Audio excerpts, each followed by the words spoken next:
Hi, I'm Rob, and in this Gems of War video, I'm going to show you the team I would use for this class trial in Bard.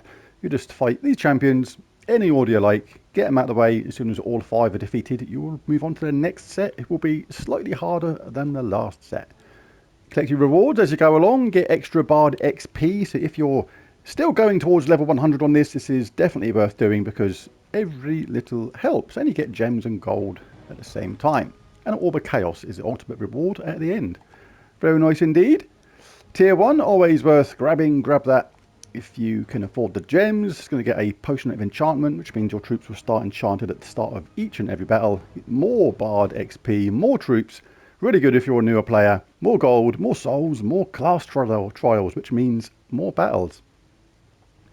Don't go spending all your gems though on tier 5, not unless you're going to go this far anyway. As such, you'll effectively grab the weapon for free, but it is the class weapon, which means that when you achieve 250 wins in Bard class, you're going to get given this weapon. So no need to actually spend all those gems if it's just that weapon you are primarily after. Right, so Bard class. Right, the team I'm going to use for this, or would use for this, is pretty much identical to the World Event team, but I will show a completely different alternative at the same time if you don't have these troops, but this is still going to work. The only difference is this time we're going to actually need to cast King Selenus now and again. Got the +2 red, +1 brown, -1 blue banner. Show what that is in a second. And Bard class, really good. All yellow allies gain 1 to all stats at the start of each turn is the main one in the basic talents, and then in the champion talents we have Serendipity. Well read, don't need that. Anti-magic sphere, really good. Tactician, really good. Commander, again, really good. Tree of Enchantment and Mystic Channel. All mystics gain 2 magic and life when an enemy dies. A couple of mystics in the team. Starflower is a mystic, as is Luna, and they both deal damage to all. Luna gives status effects to all enemies or allies. Has that really cool third trait, explode a random gem when matching yellow gems, which helps our mana generation. And Luna, damage to all, boosted by ally and enemy Fae. She has a summon, which is really cool in case we lose someone. And a 20% chance to transform a random enemy to a rubbish pixie. Cool third trait as well.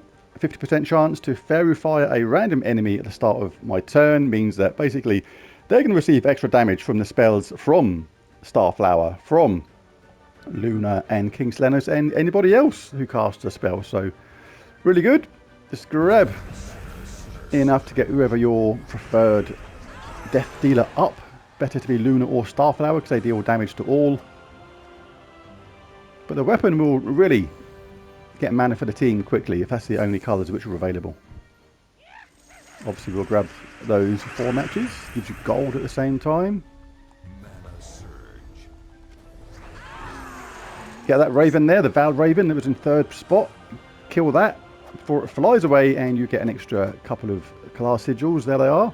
Use these sigils to fight battles in the class trial. So I'll just do this set and then I'll change to a different team, show you how you can go about it a different way if you don't have these troops or just want to change from what is effectively basically the same World Event team. But there's not a lot we can do about that. It's still a Pan's Veil limited team, so therefore it's going to end up being a very similar team, if not the same. Obviously in this event you don't get the medal in this, so you don't get that benefit of the extra damage.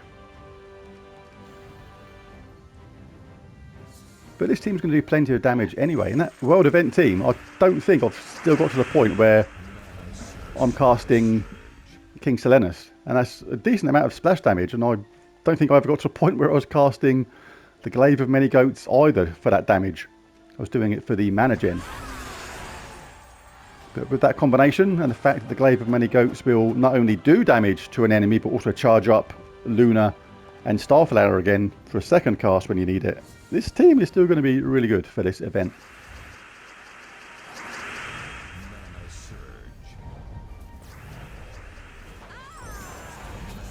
There we go. Come on, stop thinking you got a chance, AI. Let's It's not happening. For the second team, it's just a slight twist on the first team, really, but it works in a slightly different way at the same time. We've got 2 star flowers now. This is really, really good. It means we have 2 potential summons, which makes it even safer. We still get that damage to all. But this time we have 2, basically, of these failings. Because we've got 2 star flowers, we have 2 separate 50% chances to fairy fire a random enemy at the start of my turn, which means when she casts, the potential to do a lot of extra damage is really, really high. Still going to get the 50% start with King Silenus, and he can throw in his spell for some extra damage if we need it. But this time we're going to use the Garland Staff. Not a lot of people actually use this, but it's actually a really cool weapon. And if you're a newer player, it's a really cool weapon because it's going to make you safer in the game. It's going to make you more survivable. And that's not because of the spell. It only deals 63, in my case, scatter damage. This will go up 1 every single turn because all the yellow allies gain 1 to all stats at the start of each turn, which is going to be the whole team. And that is a really good trait, that. Every single turn, all stats go up by 1 every single turn. Really good. And it also gives 1 to 2 status effects to all allies at the same time. But the great thing about this weapon is actually kind of hidden, and it's in its upgrades. So if you can upgrade it, it deals 5 scatter damage, destroys 3 random gems, just a little bit of extra mana. Enchanting, enchants itself, so it's ready to cast again in no time, but it also entangles the first enemy. As soon as you cast this, the top troop will be entangled, which means you're going to be totally safe from skull damage. Really good weapon. I really like it. So it's going to be dead easy to use. And the banner for this, +2 yellow, +1 green, -1 blue, Talon banner from Suncrest. Let's dive in with this one. We'll obviously take yellow when it's there. Can't say no to that. And Starflower is ready to go. Bottom troop was fairy fired, but we didn't need it. Obviously, how fast this will be at first will be dependent on your magic level. But with 2 summons, all the extra benefits we're going to get from the Garland Staff, to show how that works, I'll get that on purpose and cast that. Cast that. Scatter damage, but the top troop is entangled. That skull damage I done, or attempted to do, done absolutely nothing. King Silenus can chip in with a bit of damage. Starflower can mop up. She would have done anyway. They've all been dead because of the damage to all. But yeah, 2 summons. Entangle when you cast the hero. 50% starts everywhere. Chances, of course, with Starflower as well, to transform someone into a pixie, which is part of the fun of being a Starflower. I absolutely love that part of her spell. Oops, I got the wrong colour then. I was thinking of the last team with Daisy's Cudgel. Autopilot thinking. Or autopilot not thinking, as it was just then. Just autopilot. You know what I mean.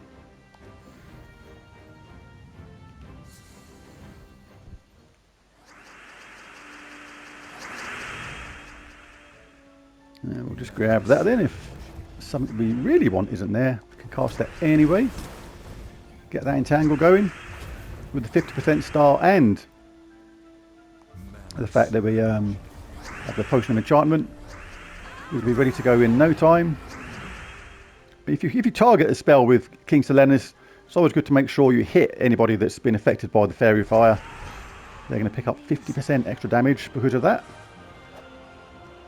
Not so important now on these levels, but on the later ones it really is going to make a difference.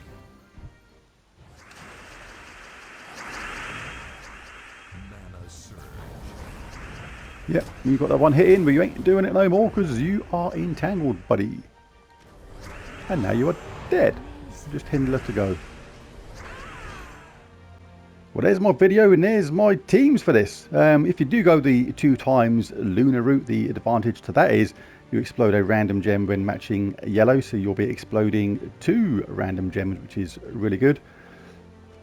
And just switch back to the Glaive of Many Goats then for that, because that does damage to an enemy boosted by wild folk allies, then creates a mix of 6 green and yellow for each wild folk ally, which is the whole team. And it's going to be good for Luna, those colours. So Good for that. And banner, switch back to something like the volcanic banner or the petrified banner from Helicrag to give you easy access to getting your weapon charged, which is then going to charge up Luna. There's a video. If you enjoyed it, found it helpful, anything like that, be sure to hit that like and subscribe button. It really does help. But thanks for watching this video, and I'll catch you again next time. Bye for now.